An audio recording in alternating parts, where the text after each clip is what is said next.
யாரிவ நிகழ்ச்சி நேயர்களுக்கு எங்கள் அன்பின் வணக்கங்கள். மனிதனின் வாழ்க்கை நிரந்தரமில்லாதது என்பதை நாம் எல்லோரும் அறிவோம். ஒரு நாள் நாம் அனைவரும் மரணத்தை சந்தித்தே ஆக வேண்டும். இந்த சரீரத்தை விட்டு பிரிந்தே ஆக வேண்டும். ஆனால் சரீரத்தை விட்டு பிரிந்து நம்முடைய ஆத்மா எங்கே செல்லும் என்று நீங்கள் யோசித்தது உண்டா? நம்முடைய ஆத்மா தெய்வத்தோடு சேர நான் இப்பொழுதே ஏதாவது செய்ய முடியுமா? முடியும் என்று பரிசுத்த வேதாகமம் கூறுகிறது. அப்படியானால் நான் என்ன செய்ய வேண்டும் என்ற உங்கள் கேள்விக்கு விடையளிக்க வருகிறார் பாஸ்டர் டேவிட் பர்னபாஸ் அவர்கள். யார் இவர் நேயர்களுக்கு ஆண்டவராகிய இயேசு கிறிஸ்துவின் நாமத்திலே என்னுடைய அன்பான வணக்கத்தை நான் தெரிவித்துக் கொள்கிறேன். உங்கள் ஒவ்வொருவரையும் சந்திப்பதில் மிக்க மகிழ்ச்சி அடைகிறேன். இந்த வார்த்தைகளை கேட்க தேவன் உங்களுக்கு வாய்ப்பை கொடுத்திருக்கிறார். ஆரம்பம் துவங்கி முடிவு மட்டுமாக நீங்கள் கவனமாக கவனியுங்கள். நிச்சயமாக உங்களுக்கு பிரயோஜனமாக இருக்கும் என்பதிலே சந்தேகமில்லை. பரிசுத்த வேதாகமத்திலே மிக முக்கியமான ஒரு செய்தி மனிதனுக்கு கொடுக்கப்பட்டிருக்கிறது என்று சொன்னால், அது என்ன செய்தி என்று சொன்னால், அது மனம் திரும்புதல் என்ற செய்தி தான். யோவான் ஸ்நானகன் என்று சொல்லப்படுகிற ஒரு மனிதன் ஆண்டவராகிய இயேசு கிறிஸ்து இந்த பூமியிலே பிறப்பதற்கு 6 மாதத்திற்கு முன்பதாக இந்த பூமியிலே பிறந்து அவருக்காக மனிதர்களை ஆயத்தப்படுத்துகிற பணிக்காக வரப்போகிற இரட்சகரை அவர்கள் ஏற்றுக்கொள்ளத்தக்கதாக அவளை வழிநடத்த அனுப்பப்பட்ட மனிதன். வனாந்தரத்திலே கூப்பிடுகிற சப்தம் என்று சொன்னான். வனாந்தரத்திலே அவன் அநேக மக்களை அழைத்து மனம் திரும்பும்படியாக சொன்னான். அதிலே ஒரு வசனத்தை தான் நான் உங்களுக்கு வாசிக்க விரும்புகிறேன். மத்தேயு 3வது அதிகாரம் 2வது வசனத்தை வாசிக்கிறேன், கவனியுங்கள். மனம் திரும்புங்கள், பரலோக ராஜ்யம் சமீபமாயிருக்கிறது என்று பிரசங்கம் பண்ணினான் என்று சொல்லி வாசிக்கிறோம். இதை யார் பிரசங்கம் பண்ணினது என்று சொன்னான்? யோவான் ஸ்நானகன் என்ற அந்த மனிதன் அவர் பிரசங்கம் பண்ணினார் என்பதை முதல் வசனத்திலே அது சொல்லப்பட்டிருக்கிறது. அதே மத்தேயு 4வது அதிகாரம் 17வது வசனத்துக்கு வரும் பொழுது, ஆண்டவராகி இயேசு கிறிஸ்து இந்த பூமியிலே வந்த பொழுது அவர் ஜனங்களை பார்த்து முதலாவதாக பிரசங்கித்த பிரசங்கமே மனம் திரும்புங்கள், பரலோக ராஜ்யம் சமீபித்திருக்கிறது என்று சொல்லி பிரசங்கம் பண்ணினார் என்று சொல்லப்பட்டிருக்கிறது. அப்படியானால் இது மிக முக்கியமான ஒரு அறைகூவலாக, பிரசங்கமாக, மனிதனுக்கு சொல்லப்படுகிற வார்த்தையாக இருக்கிறது. அது என்ன என்பதை நாம் இன்னைக்கு பார்க்க போகிறோம். மனம் திரும்புதலின் அர்த்தம் என்ன? ஒரு மனிதன் மனம் திரும்பும் பொழுது ஏற்படுகிற விளைவுகள் என்ன என்பதை நாம் இந்த நாளிலே சுருக்கமாக பார்க்க போகிறோம். கவனமாக கவனியுங்கள். யோவான் ஸ்நானகன் மனம் திரும்புங்கள், பரலோக ராஜ்யம் சமீபமாய் இருக்கிறது என்று சொல்லி சொல்லுகிறானே, இதனுடைய காரணம் என்னவென்று சொன்னால், மனிதன் மரித்த பின்பு பரலோக ராஜ்யத்துக்கு போக வேண்டியவனாக இருக்கிறான். பரலோக ராஜ்யத்துக்கு ஒரு மனிதன் போக வேண்டுமானால் அவன் மனம் திரும்ப வேண்டும் என்பதை அவர் சுட்டி காட்டுகிறவராக இருக்கிறார். மனம் திரும்புதல் என்றால் என்ன என்பதை நான் பின்னதாக சொல்ல விரும்புகிறேன். அதற்கு முன்பதாக நான் ஒரு காரியத்தை சொல்ல வேண்டும். மனிதன் இந்த பூமியிலே நிரந்தரமாய் வாழப்போகிறதில்லை. அதை நாம் எல்லாருமே அறிந்திருக்கிறோம், நன்றாகவே அறிந்திருக்கிறோம். நமக்கு முன்பதாய் வாழ்ந்த மனிதர்கள் ஒவ்வொருவராக இந்த உலகத்தை விட்டு போய்கொண்டே இருக்கிறார்கள். அதனாலே நாம் அதை மறுக்கவே முடியாது. ஆனால் மனிதன் சாதாரணமாக மரணத்தை பற்றி பேச அஞ்சுகிறான், அதை அபசகனமாக எண்ணுகிறான். ஆனால் வேதம் தெளிவாய் சொல்லுகிறது, மனிதனுடைய வாழ்க்கை மிகவும் குறுகினது என்று சொல்லி. ஒரு மனிதன் 100 வயது 110 வயது வாழ்ந்தால் கூட அது குறுகினது என்றுதான் வேதம் சொல்லுகிறது. காலையிலே பூத்து மாலையிலே வாடி போகிற மலருக்கு ஒப்பாக அது இருக்கிறதா, தோன்றி தோன்றாமல் மறைந்து போகிற புகைக்கு ஒப்பாக இருக்கிறது என்று சொல்லி வேதம் சொல்லுகிறது. பிரியமானவர்களே, மனிதனுடைய வாழ்க்கை அப்படிதான். குழந்தையாய் பிறந்தோம் ஒரு நாளிலே, வாலிபர்களாய் திடகாத்தமாய் நின்றோம் ஒரு காலத்துல. எவ்வளவு வேகமாய் அதெல்லாம் கடந்து வயோதிப நிலைமைக்கு வந்து விட்டோம். பெரிய பெரிய காரியங்களை சாதித்தவர்கள் எல்லாம் கடந்து போய்விட்டார்களே. இதெல்லாவற்றையும் நாம் பார்த்து கொண்டுதான் இருக்கிறோம். மனிதனுடைய வாழ்க்கை வேகமாய் போய் கொண்டிருக்கிறது, வேகமாய் கடந்து கொண்டிருக்கிறது. நம்முடைய வாழ்க்கையும் அப்படிதான் ஓடிக்கொண்டிருக்கிறது. என்றைக்கோ ஒரு நாள் அது முடிவுக்கு வரப்போகிறது. மனிதன் மரித்த பின்பு அவனுடைய வாழ்க்கையின் காரியம் என்ன என்பதை மனிதன் இந்த பூமியில வாழும் பொழுதே யோசித்து பார்த்து ஆக வேண்டும். ஒரு வீட்டை காலி செய்வோமானால் வேறொரு வீடு நமக்கு குடியேறுவதற்கு ஆயத்தமாய் இருக்க வேண்டுமே. ஒரு வீடும் ஆயத்தமில்லாத நேரத்திலே நான் வீட்டை காலி செய்வேனானால் என்னை முட்டாள் என்று சொல்ல மாட்டார்களா? அதே போலதான் நான் இந்த வீட்டை காலி செய்ய வேண்டிய நேரம் வரும் பொழுது எனக்கு வேறொரு வீடு வேண்டுமே. அப்படியானால் நான் எங்கே போக போகிறேன் என்ற கேள்வியை நான் உயிரோடு இருக்கும் பொழுதே கேட்டு ஆக வேண்டுமே. இது மிக முக்கியமான காரியம் இல்லையா? சற்று யோசித்து பாருங்கள். மரணம் என்று சொன்னால் பயந்து போய் கேட்பதை நிறுத்திவிட வேண்டாம். இது மிக முக்கியமான ஒரு காரியம். உண்மையாகவே நான் மரணத்தை பற்றி பேசவில்லை. மரணத்துக்கு பின்பதாய் வாழப்போகிற நித்திய வாழ்க்கையை பற்றி தான் பேசுகிறேன். அதனாலே நீங்கள் கவனமாய் கவனிக்க வேண்டும். மரணத்துக்கு பின்பதாக மனிதன் போகக்கூடிய 2 இடங்கள் உண்டு.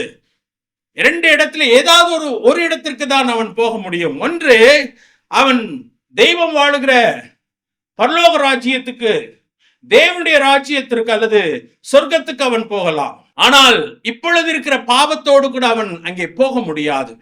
தேவன் பரிசுத்தம் உள்ளவராய் இருக்கிறார், பாவம் இல்லாதவராய் இருக்கிறார். அதனாலே பாவத்திலே கரைப்பட்டு போன மனிதன் பரலோக ராஜ்யத்துக்கு போக முடியாது என்று வேதம் தெளிவாக சொல்லுகிறது.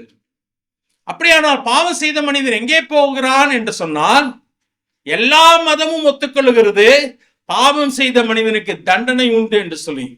அதை பற்றி வேதாகம் சொல்கிறது, பாவத்தின் சம்பளம் மரணம் அல்லது நரகம் என்று சொல்லி நாம் எடுத்துக்கொள்ளலாம். மனிதன் பாவத்தோடு கூட மரிக்கும் பொழுது அவன் நரகத்திலே போய் சேருகிறான். மனிதன் மரணத்தோடு கூட இல்லாமல் போகிறதில்லை. மரணத்தோடு கூட அவனுடைய வாழ்க்கை முடிந்து போகிறதில்லை. இதை தெளிவாய் புரிந்து கொள்ளுங்கள். மரணத்துக்கு பின்பதாக தான் நித்தியமான வாழ்க்கை, முடிவில்லாத வாழ்க்கை ஆரம்பமாக போகிறது. அந்த முடிவில்லாத வாழ்க்கையை ஒன்று நாம் சொர்க்கத்திலே செலவிட வேண்டும் அல்லது நரகத்திலே செலவிட வேண்டும். பாவத்தோடு கூட மரித்தால் நரகத்திலே செலவிட வேண்டும். பாவம் மன்னிக்கப்பட்டவர்களாய் மரித்தால் சொர்க்கத்திலே செலவிட வேண்டும். அதனால்தான் யோவான் ஸ்நானன் மனிதனை பார்த்து சொல்லுகிறார், மனம் திரும்புங்கள், பரலோக ராஜ்யம் சமீபமாயிருக்கிறது என்று சொல்லுகிறார். சமீபமாயிருக்கிறது என்று சொன்னால் என்னது? 2 அர்த்தம் எடுத்துக்கொள்ளலாம். ஒன்று, சீக்கிரத்திலே அது நடக்க போகிறது என்ற ஒரு அர்த்தத்தை எடுத்துக்கொள்ளலாம்.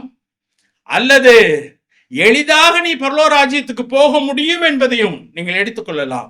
அது சமீபமாய் இருக்கிறது, எளிதாக உள்ளே பிரவேசித்து விடலாம். பரலோக ராஜ்யம் போவது ரொம்ப கடினமான காரியம் அல்ல, அது எளிமையான காரியம்தான். கடவுள் அதை எளிமையாக்கி வைத்து விட்டார் மனிதனுக்கு. நீ எளிதாக பரலோக ராஜ்யத்துக்குள்ளே பிரவேசிக்கலாம் என்பதை யோவான் சொல்லுகிறார். மற்றொன்று, அது அச்சத்துக்குரிய ஒரு காரியம். எதுவென்று சொன்னால், அது இன்றைக்கே நடைபெறலாம், நாளைக்கு நடைபெறலாம். உன் வாழ்க்கை இன்னும் நீண்ட நாட்கள் போகும் என்ற கேரண்டி கிடையாது, உத்தரவாதம் இல்லை. அப்படியானால் அதை தான் சொல்லுகிறார், மனம் திரும்பு, இன்றைக்கே மனம் திரும்பு, உடனடியாக மனம் திரும்பு. காரணம் பரலோக ராஜ்யம் சமீபமாய் இருக்கிறது என்று சொல்லி வேதம் தெளிவாக சொல்லுகிறது. பிரியமானவர்களே, கவனமாய் கவனிங்கள். மிக முக்கியமான காரியத்தை நான் உங்களோடு கூட பேசிக் கொண்டிருக்கிறேன். மனம் திரும்புதல் என்றால் என்ன என்பதை நான் புரிந்து கொள்ள வேண்டுமே. மனம் திரும்புதல் என்றால் அநேகருக்கு அது புரிகிறதில்லை. மனம் திரும்புதல் என்றால் மனிதன் தன் மனதிலே திரும்ப வேண்டும். மனதிலே திரும்ப வேண்டும். மனம் உண்டானால் மார்க்கம் உண்டு என்று சொல்வார்களே, மனம் முதலாவதாக திரும்ப வேண்டும் என்று சொல்கிறார். என்ன திரும்ப வேண்டும்? தான் போகிற வழி தவறு என்பதை மனிதன் உணர வேண்டும். தன்னுடைய செயல்களிலே பாவம் இருக்கிறது என்பதை அவன் உணர வேண்டும். தான் போகிற வழி தவறு என்பதை உணர்ந்து அவன் முதலாவது மனதளவிலே திரும்ப வேண்டும். ஐயோ, நான் போகிற வழி தவறு, ஐயோ நான் செய்கிற காரியம் தவறு, இனிமேல் நான் அப்படிப்பட்ட காரியத்தை செய்ய மாட்டேன் என்று மனதிலே திரும்ப வேண்டும். ஒரு மனிதனுக்கு மனம் இல்லை என்றால் அவன் ஒன்றையும் செய்து சாதிக்க முடியாது. குடிக்கிறவர்களை குடியை மறக்க செய்வதற்காக சில மருத்துவ உதவிகள் இருக்கிறது. அவனை கொண்டு போய் பல மாதங்கள் ஒரு இடத்துல வைத்து அவர்களுக்கு பலவிதமான சிகிச்சைகளை கொடுப்பார்கள். அதிலே அவர்கள் சொல்லுகிற முதல் காரியம் என்னவென்றால், அவங்களுக்கு மனசு இருந்தாதாங்க அவங்க குடிய விட முடியும். அவங்க தீய பழக்கத்தை விட வேண்டுமானால் அவங்களுக்கு மனசு இருந்தாதால் முடியும் என்று சொல்வார்கள். அதேதான் மனதிலே திரும்ப வேண்டும். அதை தான் மனம் திரும்புதல் என்று சொல்லி வேதம் சொல்லுகிறது. இன்னைக்கு மனிதன் தான் செய்கிற தவறை தவறென்றே ஒத்துக்கொள்ளுகிறதில்லை. பொய் சொல்வதை பொய்யின் தவறென்றே ஒத்துக்கொள்வதில்லை. விபச்சாரம் செய்வதை விபச்சாரம் தவறென்றே அவன் சொல்லுவதில்லை. ரெண்டு பேருடைய மனம் ஒத்து போனால் அவங்க எப்படி வேண்டுமானால் வாழலாம் என்று சொல்லுகிறார்கள். திருமணமே இல்லாமல் 2 பேர் சேர்ந்து வாழ்ந்து கொண்டிருக்கிறார்கள். பிள்ளை பெற்றுக்கொண்டு திருமணம் செய்து கொள்ளலாம் என்று சொல்லி பேசுகிறார்கள். அதெல்லாம் தவறு ஒன்றுமில்லை. மனிதன் வாழ்க்கையை என்ஜாய் பண்ண வேண்டும், அவன் நினைத்ததெல்லாம் செய்யலாம் என்று சொல்லி மனிதன் நினைக்கிறான். ஆனால்தான் அவன் பொய் சொல்லுகிறான், ஊழல் செய்கிறான், திருடுகிறான், அவன் லஞ்சம் வாங்குகிறான், இன்னும் பலவிதமான பாவங்களை தண்ணீரை போல குடித்துக் கொண்டிருக்கிறான். காரணம் என்னன்னா, அதெல்லாம் தப்பு இல்லைங்க. அவன் சொல்லுகிற வாதமே என்னன்னா, அதெல்லாம் தப்பு இல்லை என்று சொல்லுகிறான். ஒரு மனிதன் ஒன்றை தப்பு இல்லை என்று சொல்லுவானால் அவன் திருந்துவதற்கு வழியே இல்லை. வேதம் தெளிவாய் சொல்லுகிறது, பாவம் என்ன என்பதை சொல்லுகிறது. வேதம் சொல்லுவது மட்டுமல்ல, வேதத்தில் வாசிக்கிறோம், நம்முடைய மனசாட்சியும் சாட்சி எடுக்கிறதாம். நம்முடைய மனசே சொல்லுங்க நான் செய்யறது தவறு என்று சொல்லி. மனிதன் இன்றைக்கு மனசாட்சியும் மழுங்கடித்து விட்டான். தான் செய்யறது தவறில்லை என்று சொல்லி சொல்லி சொல்லி தவற்றை நல்லதாக மாற்றி விட்டான். எல்லாரும் தவறு செய்கிறார், நானும் தவறு செய்கிறேன் சொல்லி வாதாடுகிறான். இவன் திருந்துவதற்கு வழியே இல்லை. ஆனால் ஆண்டவர் சொல்லுகிறார், மனம் திரும்பு. முதலாவது மனதிலே நீ செய்கிறது தவறு என்பதை ஒத்துக்கொள். அதுதான் மனம் திரும்புவதில் முதல் படியாக மாறுகிறது. ஒரு மனிதனுடைய வாழ்க்கை மாற்றப்பட வேண்டுமானால் அவன் முதலாவதாக மனம் திரும்ப வேண்டும். இதைதான் யோவான் ஸ்நானன் சொல்லுகிறார், இயேசு கிறிஸ்துவும் சொல்லுகிறார், மனம் திரும்புங்கள், பரலோக ராஜ்யம் சமீபமாய் இருக்கிறது. முதலாவது ஒத்துக்கோ, நீ செய்கிறது தவறு என்று சொல்லி. நீ போகிற வழி தவறு என்பதை ஒத்துக்கொள். நான் செய்கிறது தவறு என்பதை ஒத்துக்கொள். கடவுளுக்கு பிரியமில்லாதது என்பதை ஒத்துக்கொள். இப்படிப்பட்ட பாவத்தை செய்தால் எனக்கு நரகம்தான் மிச்சம் என்பதை ஒத்துக்கொள்ள வேண்டும் மனிதன். இது மிக முக்கியமான ஒரு காரியம். இன்னும் ஒரே ஒரு காரியத்தை நான் சொல்லி முடிக்க போகிறேன். இதே காரியத்தை லூக்கா 3வது அதிகாரத்தில் வாசிக்கும் பொழுது யோவான் ஸ்நானகன் இதைதான் பேசிக் கொண்டு வருகிறார்.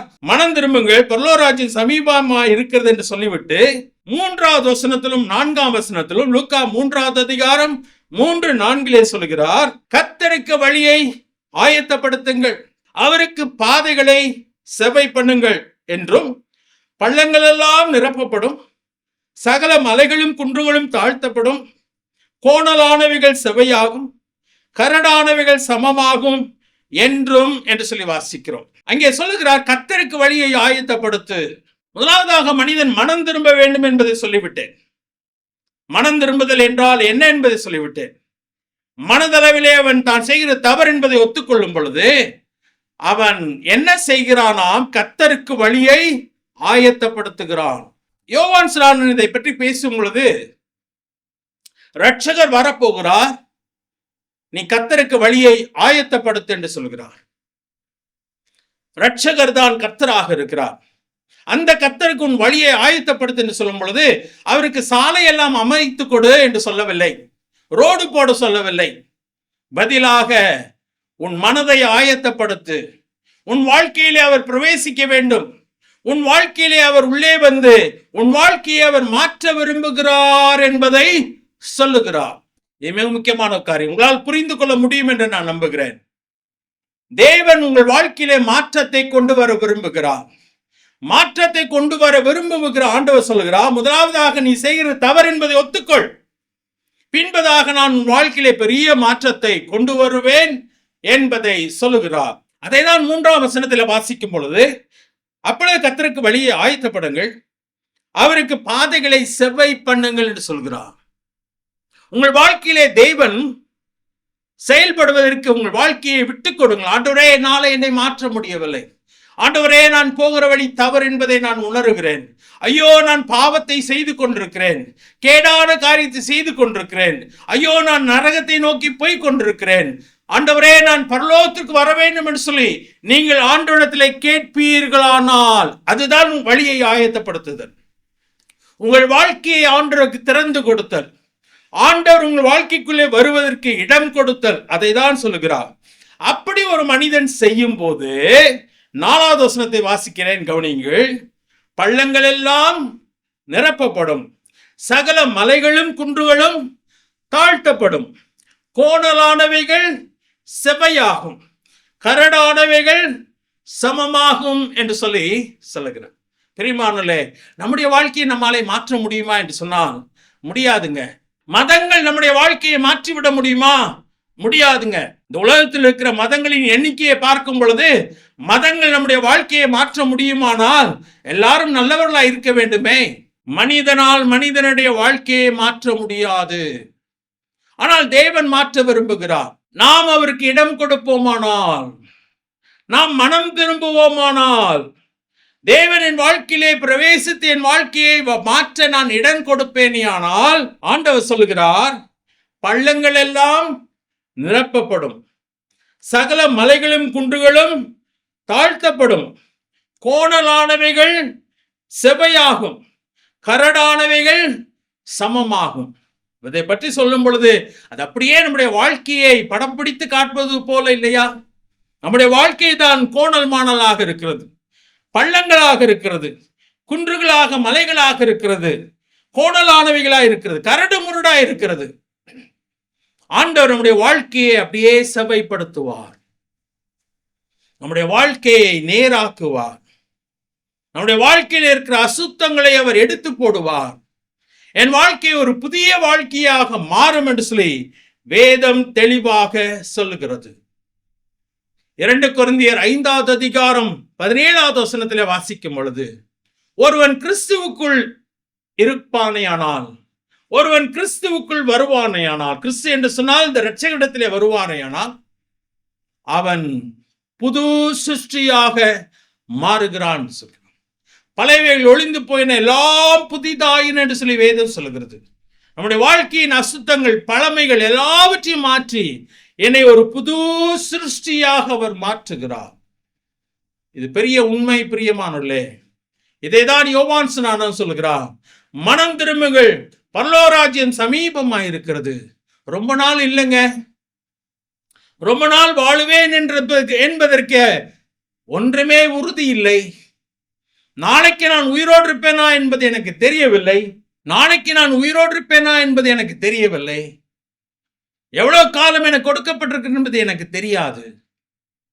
என் வாழ்க்கை சீக்கிரத்திலே முடிவுக்கு வரலாம்.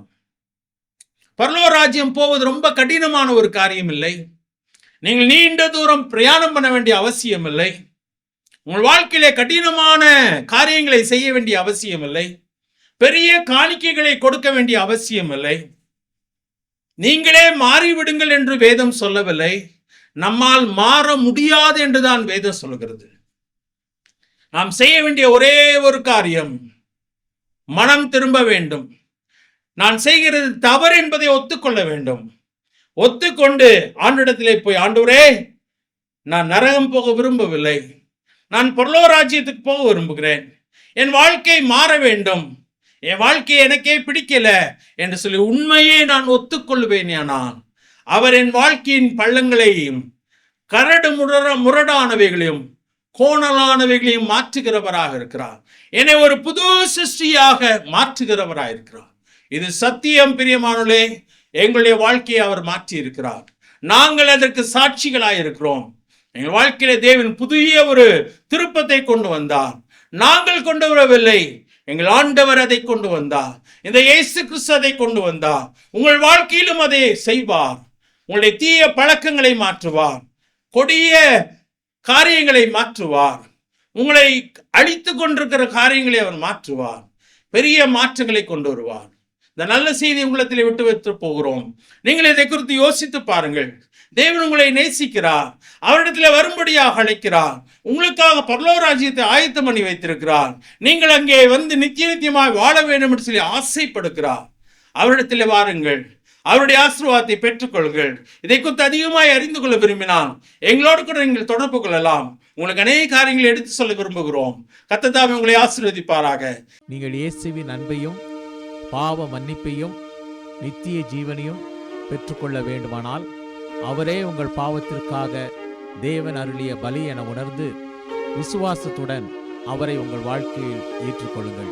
இது உங்கள் இருதயத்தின் வாஞ்சியை வெளிப்படுத்துமானால் இந்த விசுவாச ஜெபத்தை இப்பொழுதே ஜெபியுங்கள். அப்பொழுது அவர் உங்கள் வாழ்க்கையில் வருவார். இது ஒரு ஜெபத்தின் மாதிரி. முதலில் நான் சொல்கிறேன். ஆண்டவராகிய இயேசுவே, நீர் எனக்கு தேவை. என் பாவத்திற்காக நீ சிலுவையில் மரித்ததுக்கு நன்றி. என் வாழ்க்கையின் கதவை நான் திறந்து உம்மை என் இரட்சகராகவும் ஆண்டவராகவும் ஏற்றுக்கொள்கிறேன். என் வாழ்க்கையை நீர் ஆட்கொண்டு நான் எப்படிப்பட்டவனாக இருக்க நீர் விரும்புகிறீரோ அப்படியாக என்னை மாற்றும். ஆமேன். இந்த ஜெபம் உங்கள் உள்ளத்தின் விருப்பத்தை வெளிப்படுத்துமானால் இப்பொழுதே நீங்கள் இருக்கும் இடத்தில் இந்த ஜெபத்தை ஜெபியுங்கள். நான் இந்த ஜெபத்தை ஒவ்வொரு வாக்கியமாக சொல்லும்போது நீங்களும் அமைதியாக சொல்லுங்கள். ஆண்டவராகிய இயேசுவே, நீர் எனக்கு தேவை. என் பாவத்திற்காக நீ சிலுவையில் மரித்ததுக்கு நன்றி. என் வாழ்க்கையின் கதவை நான் திறந்து உம்மை என் இரட்சகராகவும் ஆண்டவராகவும் ஏற்றுக்கொள்கிறேன். என் வாழ்க்கையை நீர் ஆட்கொண்டு நான் எப்படிப்பட்டவனாக இருக்க நீர் விரும்புகிறீரோ அப்படியாக என்னை மாற்றும். ஆமேன். இப்பொழுது நீங்கள் இந்த விசுவாச ஜெபத்தை ஜெபித்துள்ளீர்கள். இயேசு கிறிஸ்துவை உங்கள் வாழ்க்கையில் வரும்படி அழைத்திருக்கிறீர்கள். அவரை வேண்டிக் கொள்ளும்போது அவர் வருவதாக வாக்களித்துள்ளதால் அவர் வாக்களித்தபடியே வந்துள்ளார் என்பதை நிச்சயமாய் அறிந்து கொள்ளுங்கள். மேலும் உங்கள் பாவங்கள் மன்னிக்கப்பட்டது என்றும் நீங்கள் தேவனுடைய பிள்ளையாகி நித்திய ஜீவனை பெற்றுக்கொண்டீர்கள் எனவும் உறுதி கொள்ளுங்கள். இயேசு வாக்களித்த பரிபூர்ண வாழ்வை நீங்கள் அனுபவிக்க விரும்பினால் தினமும் வேதம் வாசித்து ஜெபிப்பதன் மூலம் அவரோடு தொடர்பு கொள்ளுங்கள். அப்பொழுது உங்கள் வாழ்க்கைக்காக அவர் வைத்துள்ள அற்புதமான திட்டத்தை அறிந்து கொள்ள முடியும். இயேசுவை நேசித்து அவரை பின்பற்றுகிறவரிடம் தொடர்பு கொள்ளுங்கள். இறுதியாக அவருடைய அற்புதமான வாக்குத்தத்தங்களை எப்பொழுதும் நினைவு கூறுங்கள். நான் உன்னை விட்டு விலகுவதுமில்லை, கைவிடுவதுமில்லை. இதோ உலகத்தின் முடிவு பரியந்தம் சகல நாட்களிலும் நான் உங்களுடனே கூட இருக்கிறேன். ஜெபம் செய்வோம். எங்களை நேசிக்க நல்ல ஆண்டவரே, உம்முடைய வார்த்தைக்காக நன்றி.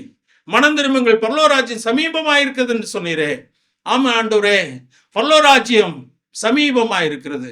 மனம் திரும்பத்தக்கதாக ஒவ்வொரு தேவனுடைய பிள்ளைகளுக்கும் உதவி தாரும். இதை கேட்ட ஒவ்வொருவரையும் ஆசீர்வதியும். யாருமே பாவத்தின் தண்டனைக்குள்ளே போய்விடாதபடிக்கு நீர் கொடுக்கிற பரலோராஜ்யத்துக்கு வந்து சேர கிருபை தாரும். ஆசீர்வதியும் பலப்படுத்தும். இயேசு கிறிஸ்துவின் நாமத்தில் கேட்கும் நல்ல பிதாவே, ஆமென்.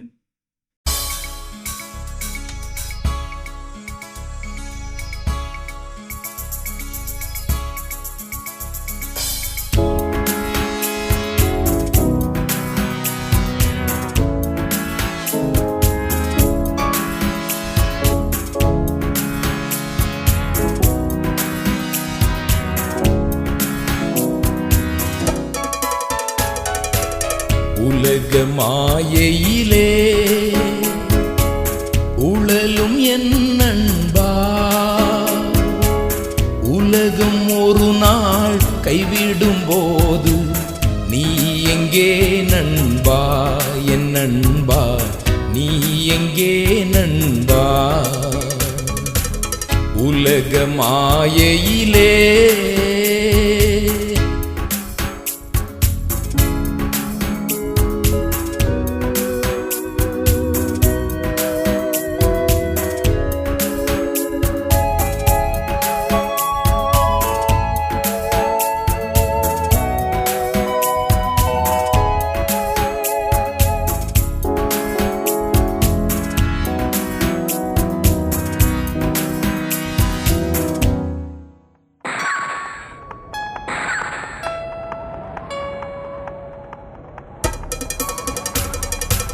பொன் பொருளெல்லாம் உன்னை ஒரு நாள் கைவிடுமே நண்பா.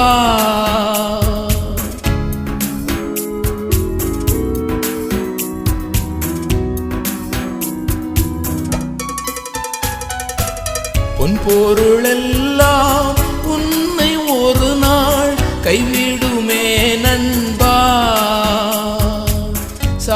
சாவை வென்ற சத்தியர் இயேசு கைவிடார் நண்பா, என் நண்பா கைவிடார் நண்பா.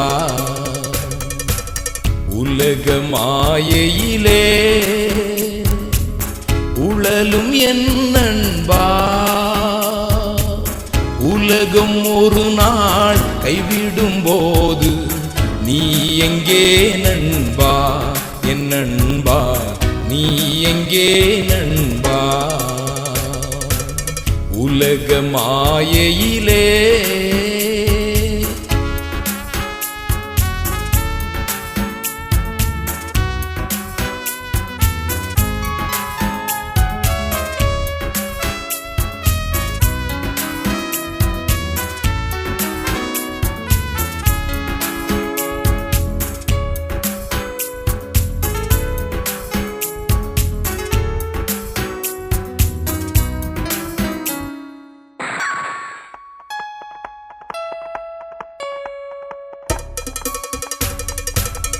உறவுகளெல்லாம் உன்னை ஒரு நாள் கைவிடுமே நண்பா.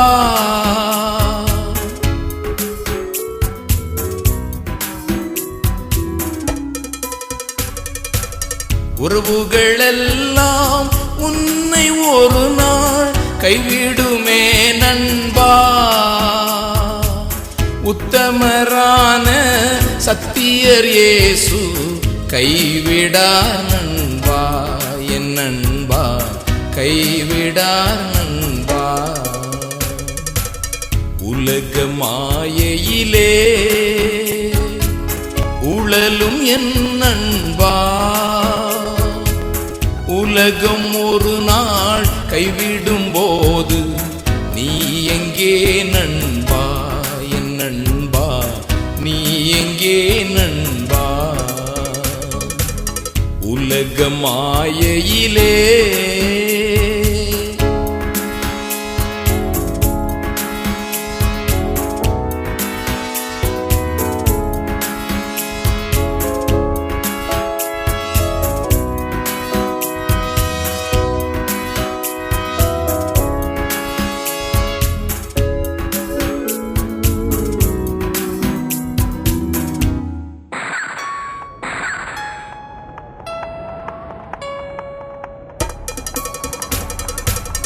அழகு மாயை இளமை மாயை அறிவாயோ நண்பா.